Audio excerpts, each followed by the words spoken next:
Il est inadmissible de comprendre qu'en 2022, que des enfants ne puissent pas présenter à l'examen parce qu'ils n'ont pas d'acte de naissance. Le mal est profond. Plus de 500 000 enfants n'ont pas d'acte de naissance dans la région de l'extrême nord. Pire encore, plusieurs parmi eux n'ont pas pu présenter d'examen officiel durant la dernière année scolaire en l'absence de ce document important qui entre dans la composition des dossiers d'examen. C'est l'une des causes de la déperdition scolaire parce qu'ils ne peuvent pas évoluer à l'école, d'autant plus qu'ils n'ont pas ces actes de naissance. Il y a des enfants très intelligents qui n'ont pas pu composer.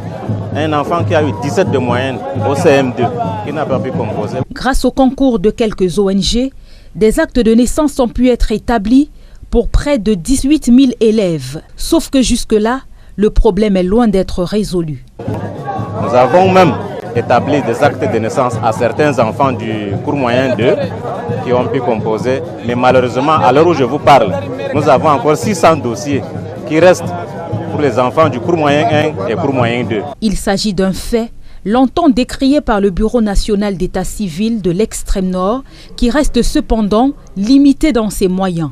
Et comme solution, les autorités administratives locales optent désormais pour la sensibilisation de masse. Je condamne les parents qui ne font pas des actes de naissance à leurs enfants, qui les laissent comme des petits animaux.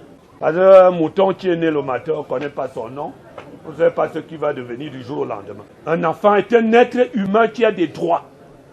Et le tout premier droit, c'est son acte de naissance. Le préfet du Diamaré a invité les chefs traditionnels, autorités religieuses entre autres, à être des maillons forts de cette chaîne de sensibilisation. Ce genre de choses doit finir au village. Et c'est pour ça que j'ai commencé par appeler l'attention des parents. De ne pas abandonner les enfants sans éducation. De ne pas abandonner les enfants sans encadrement. Parce que c'est ces enfants qui se retrouvent dans la rue et qui deviennent du jour au lendemain des grands braqueurs. Qui reviennent donc maintenant au village pour mettre les parents en difficulté. Pour porter son message plus loin, Jean-Marc Ekwabarga a fait le tour des 9 arrondissements que compte le département du Diamaré en vue d'attirer l'attention des parents sur l'importance de ce document pour leur progéniture.